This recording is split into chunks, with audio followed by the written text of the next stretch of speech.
Hey everybody, welcome to 25 Days of Christmas Crafts Day 11.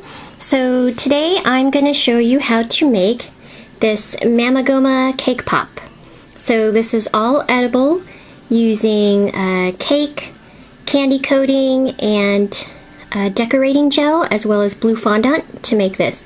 It's going to take a long time, so I would suggest having more than one person, maybe your friend or your mom or your dad helping you out. But it's really fun to make, and I think it turned out okay. I've never made Mamegoma cake pops before, so it was a good learning process, and I like how this one turned out.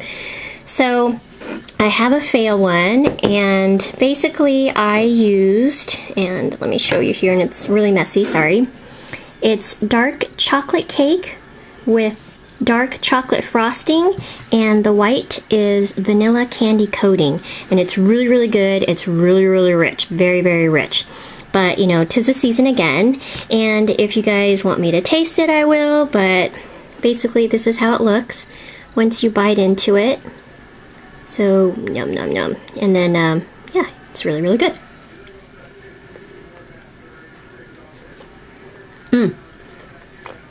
Very moist, sorry. Very moist, and the vanilla is a nice cut into the dark chocolate, so it's a little bit of bitter, and not too bitter, but you know how dark chocolate is with the sweet vanilla. So I love cake pops. I make them all the time. I make them every year. This is probably the second or third year I've made them. And it was inspired, Cake Pops was inspired by Bakerella, and I'll put her blog on the description bar. But I wanted to make Mamegoma cake pops because I've never made it. I've never seen anyone make it before. But you can do any other characters. I've seen Hello Kitty, I've seen Stitch. I've never seen a Mameshiba, but I think a Mameshiba would look really cute. So I think Mamegoma looks better at this angle. So let's go ahead and get started. Okay, here are the things that you will need, the very basic things, in order to make your cake pops. The first thing is you'll need any brand or any flavor of cake mix.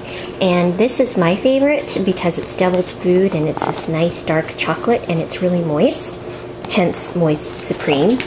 Then you'll obviously need whatever it's telling you on the cake instructions. So in this case, you'll need water, oil, and 3 eggs, and typically I have it at room temperature. So again, this is Pillsbury Moist Supreme Devil's Food, and I buy this at my local grocery store, and it's literally under $1. The next thing you'll need is any brand, again, any flavor of frosting. And in this case, I'm going to use dark chocolate frosting because it goes well with the Devil's Food. Give me a second, Boise. She wants to go outside. Then you'll need candy melts, and the brand is Wilton, and I bought these at Michael's. And they are microwavable, or what you can do is put them in a pot. And here is white, but again, you can choose any color you want. And this one is vanilla flavored.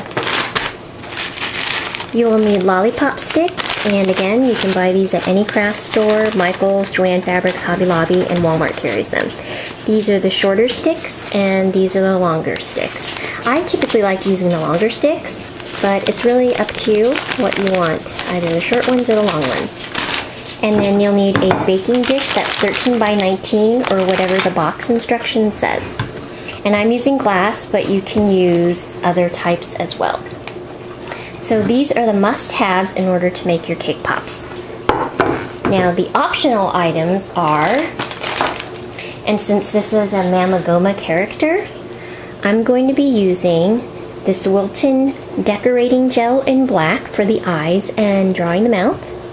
And I'm going to use the Wilton pink decorating gel for the cheeks, but I haven't tried these before, so we'll see how they turn out. Then I'm going to make 3 different types of colored Mamegomas. So in this case, I'm going to use pink candy melts. I'm going to use baby blue candy melts along with the white candy melts. And then I'm going to try to see if this rolled fondant works, and I'm going to use these colors in order to make the fins on Mamegoma's side and maybe the mouth portion, but we don't know if this will work, but fondant's pretty much like clay. So these are kind of the optional things, depending on if you want to make character cake pops or just plain cake pops. Alright, let's go ahead and get started.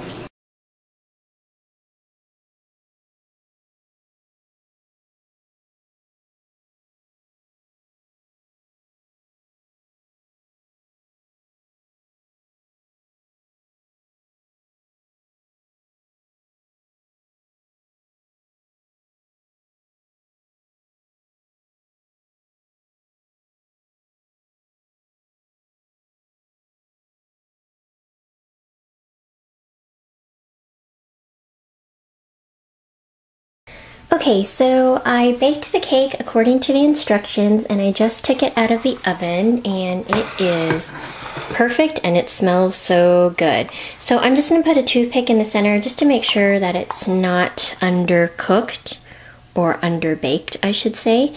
So it should come out cleanly, and it does. So I know it's baked and it's not too crispy or burned on the top. And I wouldn't suggest you touching it like that, but it's not like I'm sharing this.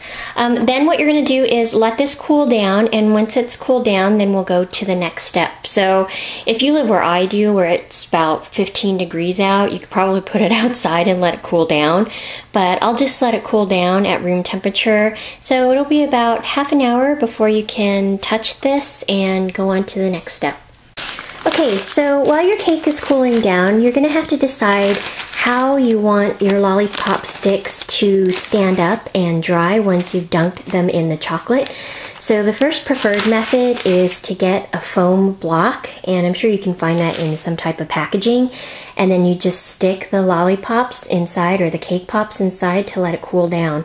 I don't have any foam. I think it's really weird, but I couldn't find any. So I'm going to show you two options. Another option if you're not making a large batch, is getting a deep bowl, filling it up with dry rice.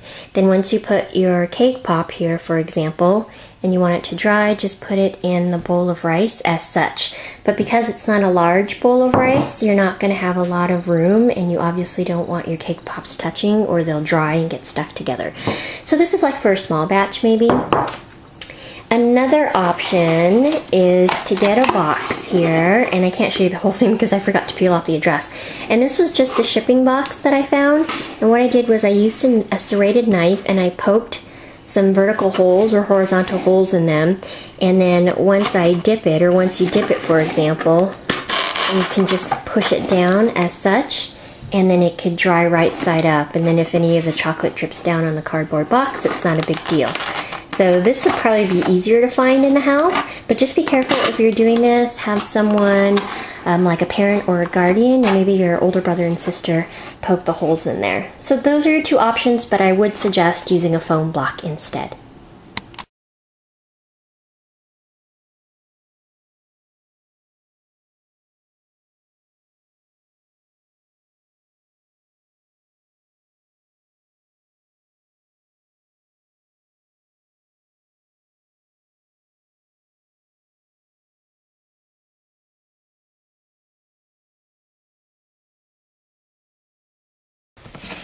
So everything has been smashed into smaller pieces, and you could just do a little more.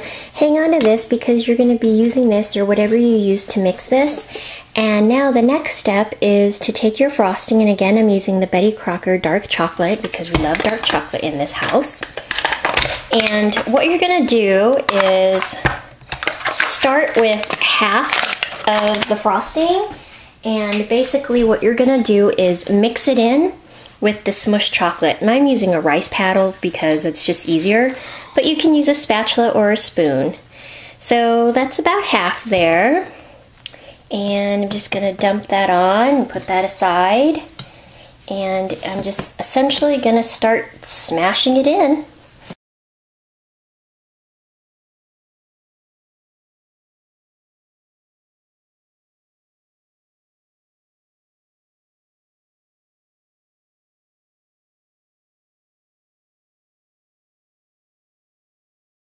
Once you're sure that the frosting is evenly distributed, then what you can do now, sorry, not enough light, let me turn on the light there.